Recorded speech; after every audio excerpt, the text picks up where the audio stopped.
I want a divorce. I can't take it anymore. At my words, James showed a look of surprise. For a wife to say such a thing to him was intolerable, and his expression slowly turned to one of anger. Being the CEO of a company, he has a lot of pride. Yet he lacked responsibility and the ability to reflect on his actions. His attitude negatively impacted both our home and his company. Fine, but you're raising all 4 kids on your own. I won't be paying child support or any other bills. Scoffing, James looked down on me, showing no sign that he thought his words were irresponsible. Even though 2 of those kids were from his previous marriage. But it doesn't matter if they're biologically mine or not. All 4 of them are my precious children. All right. No matter how hard it might be, I was determined to raise them myself. After we divorced and moved to our new place, James suddenly showed up. Why did this happen to me? Watching James in his distraught state, I couldn't help but silently laugh. Finally realizing, Enjoy, I thought. From now on, you're going to reap what you've sown. My name is Lydia, 34 years old. I'm a stay-at-home mom in a bustling household with my husband and 4 kids. Our children are eldest son Michael, 15, eldest daughter Sophia, 14, second son Jack, 8, and younger daughter Ava, 6. They're growing up fast, eating well, playing a lot, and thriving. Sure, they argue from time to time, but they get along great, and our home is always filled with laughter. James, who's now 39, is the CEO of a manufacturing company, and we remarried 9 years ago. Actually, Michael and Sophia are from his previous marriage, they're his stepchildren. His previous wife passed away 12 years ago. James had a good fortune to be greatly favored by Mr. Wilson, a major shareholder in his company. I've never met him. But he has been mentoring James, introducing him to business contacts and so on. Their friendship began when they met at a bar. Back then, James had just remarried me and was looking to expand his business. Learning of James's ambitions, Mr. Wilson bought shares in his company, enabling James to grow it further. Life is truly unpredictable. Ever since, Mr. Wilson has been a great support to James and his company. I met James when I worked as a receptionist at one of his business associates. My first impression of him was, what a refreshing CEO. He had a lovely smile and always made it a point to greet the receptionists with a "Take care" as he left. Looking back, that was when I found James most attractive and likable. James began to change after our marriage, as his company started to grow. He became arrogant and began taking people for granted.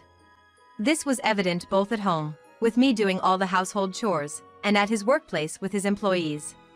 Stay-at-home moms have it easy, huh? You probably can nap in the afternoon, right? Excuse me?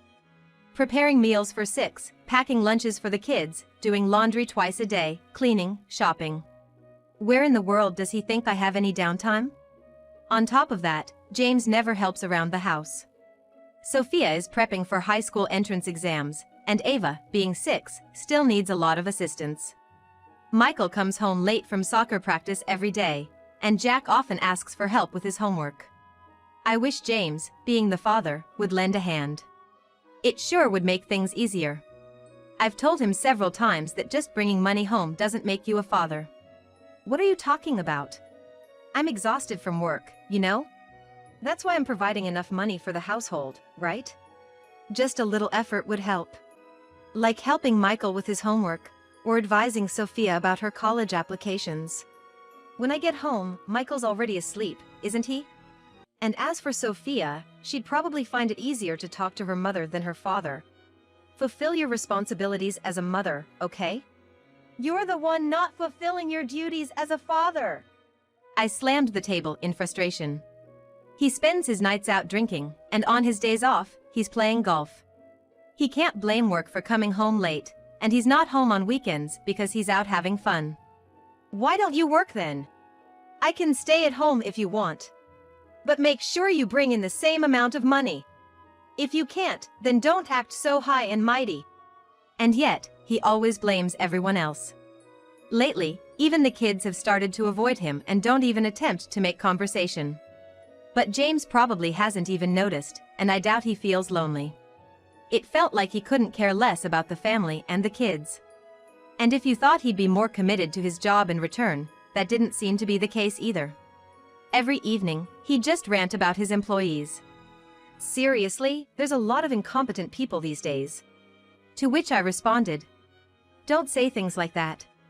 If there really are that many people struggling, why not provide additional training or change the way you mentor them?" Huh? James scowled deeply, shaking his head as if to say I didn't understand. Training costs both money and time. I can't spend resources on those who can't do their jobs. But in the long run, that investment will pay off for the company. After all, it's the people who keep the company running. I couldn't believe that a company that didn't value its workers could ever truly succeed. And also, I put the expansion project in the hands of the department head, and it ended up failing. So I demoted him. At James' words, I blurted out, "What?" In disbelief, I looked back at James' face. "That was your idea, wasn't it? You're the one who said the new project would definitely succeed." Ugh, stop it. He's the head of that department, not me. Regardless, you agreed to it, and it's not solely his fault, right? Every decision in the company is your responsibility as the CEO. That's what being a CEO is about. Don't act like you know about running a business when you don't. He'd always get defensive, refusing to listen to anyone's opinion or reflect on his actions. And eventually, even Mr. Wilson started to caution him. Why is even Mr. Wilson on my case now? I haven't done anything wrong. It's all because of these incompetent people. Apparently, he had requested Mr. Wilson for additional funding by issuing new shares, but he was turned down. I heard he was told that the company could go under at this rate. It makes sense. Mr. Wilson isn't investing just for fun. No matter how fond he is of James, he's not going to blindly fund reckless ventures. James needs to reflect on his actions and rethink his management style, but he stopped listening to both me and Mr. Wilson. "Mom, look at this." One day, after returning from high school, Michael handed me his smartphone. On the screen was a video of James entering a hotel with a young woman, their arms linked together. "I was coming home from practice and saw Dad walking with this young lady. I followed and..." I was so filled with rage that tears began to flow. He fails in his responsibilities to the company, as a father and as a husband. What a pitiful man. I knew it wasn't right to cry in front of my son, but the tears wouldn't stop. Michael kept patting my back in an attempt to comfort me. "I'm sorry, Michael. I might divorce your father." "That's fine, Mom. It's your decision. But what about Sophia and me?" I looked up, realizing Michael, who had grown taller than me, was genuinely concerned. "Silly boy." I stretched on my toes, ruffling Michael's hair. "If you guys are okay with it, of course, you'll live with me." Looking down at me, Michael smiled happily. "We might have some financial troubles, but..." As I wiped away my tears, Michael interrupted. "That's okay. We'll manage." "Why do you think so?" "Because I know you won't abandon us." With a certain confidence, Michael smiled. Immediately, I hired a private investigator to gather evidence. It turned out the woman was an employee at James' company, and the two of them had been seen entering hotels multiple times. A week passed, and I told the kids about my decision to divorce James. By that time, I had made up my mind, intending to get custody of the kids if they wished to live with me.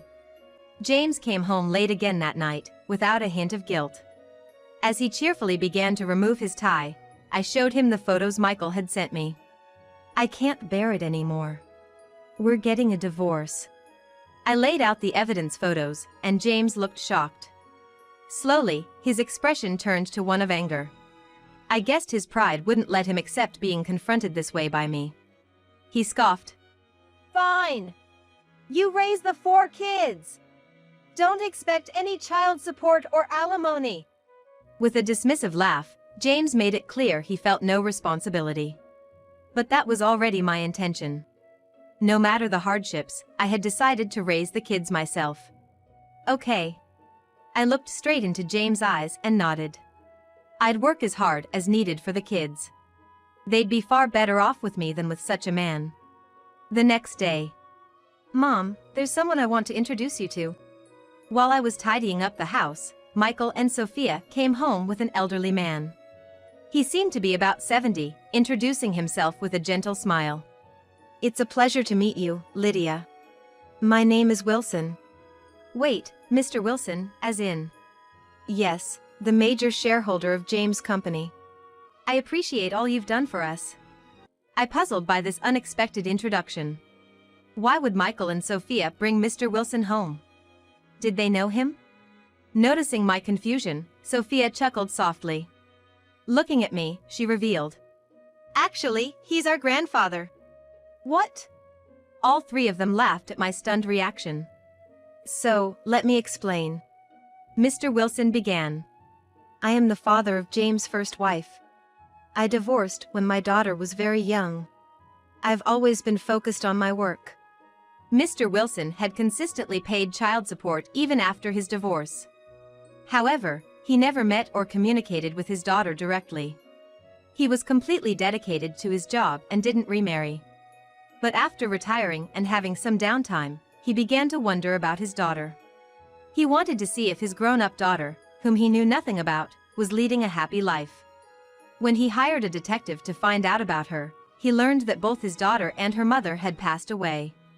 Yet, Mr. Wilson found out about his grandchildren and that they were now being raised by his daughter's husband, James. He thought of introducing himself and offering support if James was raising them alone. However, it was right around the time James and I got remarried. That's why I hid the fact that I was his first wife's father when I approached James at the bar. I learned that he was having financial troubles with the company, so I offered to help. Mr. Wilson explained. So meeting in the bar wasn't by chance? Exactly. He replied. Apparently, about 3 years ago, he approached Michael and Sophia on their way home from school and told them he was their grandfather. Since then, they had been in touch quite often. Michael told me about your divorce. At first, I was thinking of just offering some financial assistance. He trailed off, gazing at me thoughtfully. Michael also told me about James having an affair with an employee and what he says about them at home. And how you've responded to all of it.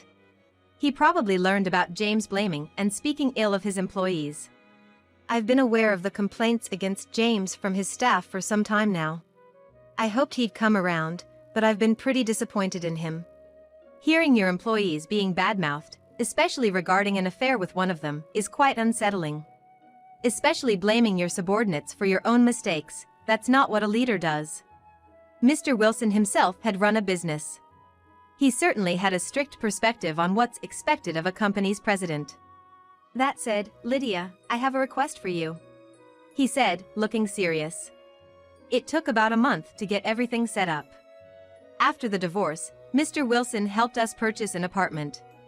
It's a spacious place with 4 bedrooms, enough for the kids to live comfortably. Thanks to Mr. Wilson covering the down payment, I felt incredibly grateful. I can't thank you enough for all you've done. No worries, Lydia.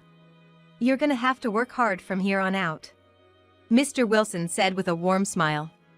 The kids were really helpful with the move, making the transition smooth.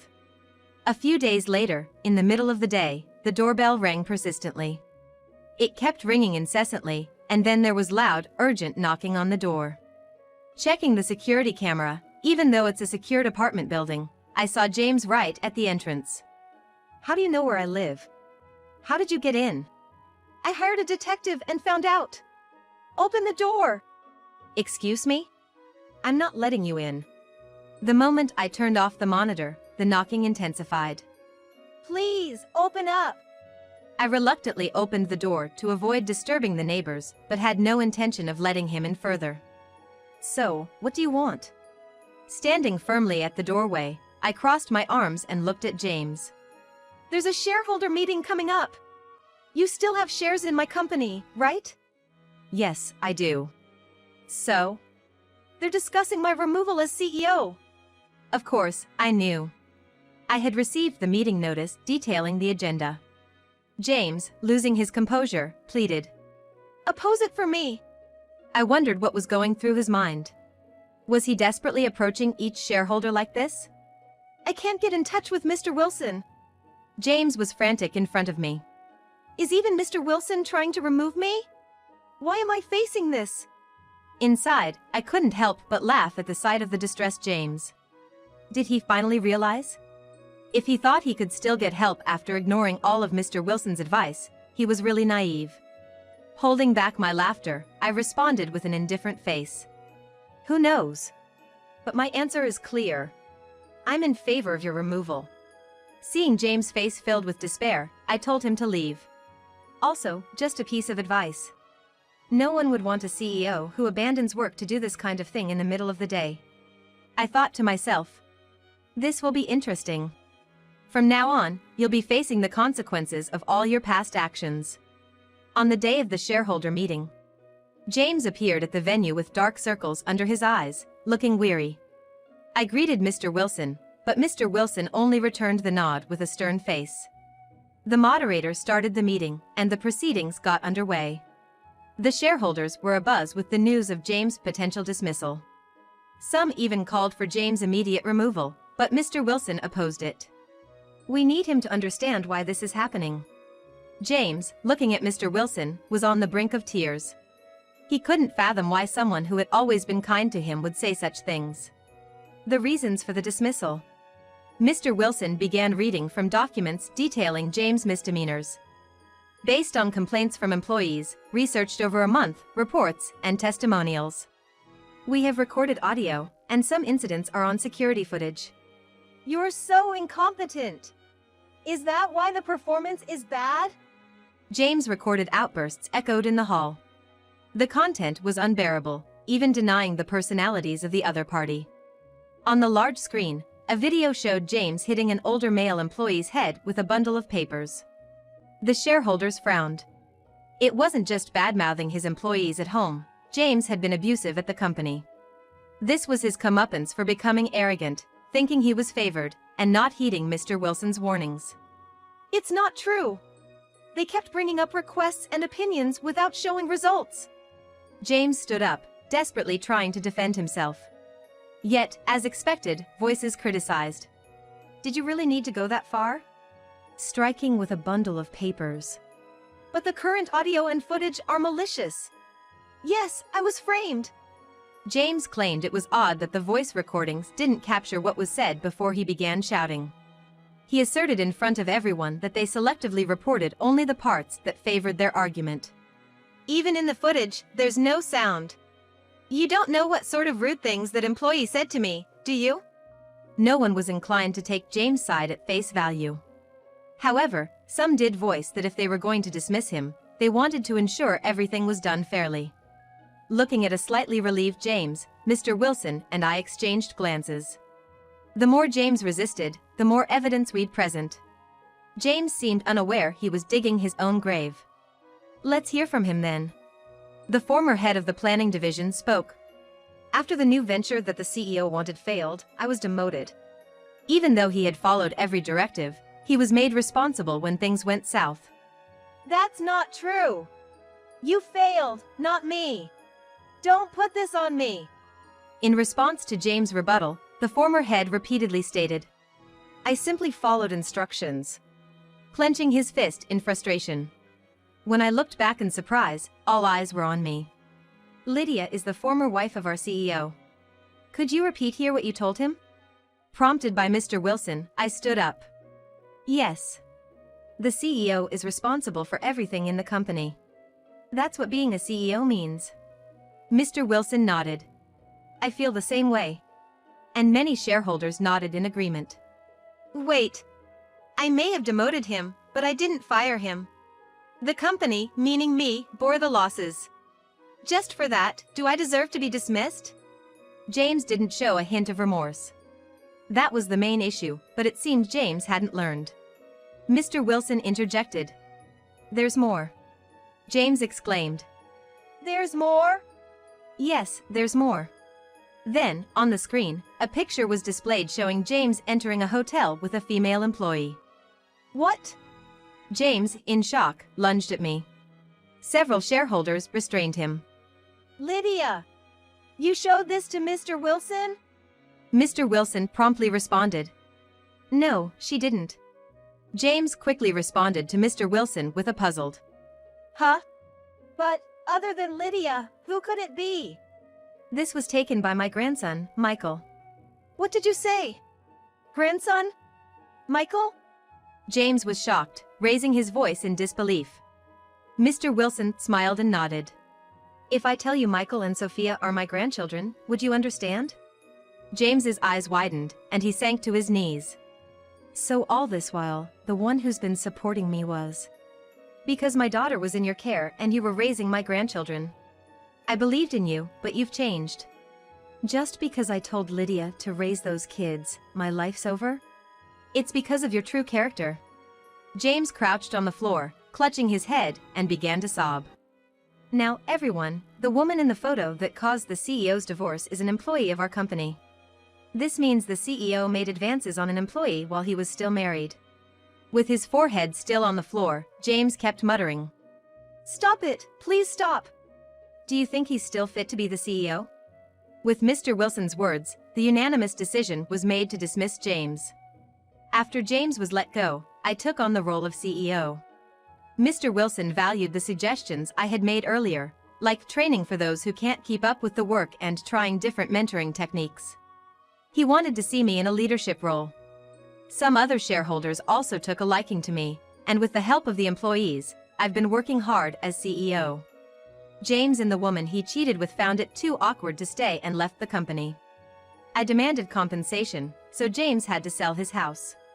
Apparently, after being forced to leave the company and the revelation to her parents, the woman broke up with him, hurling insults. As for us, we're living happily as a family of 5 in an apartment.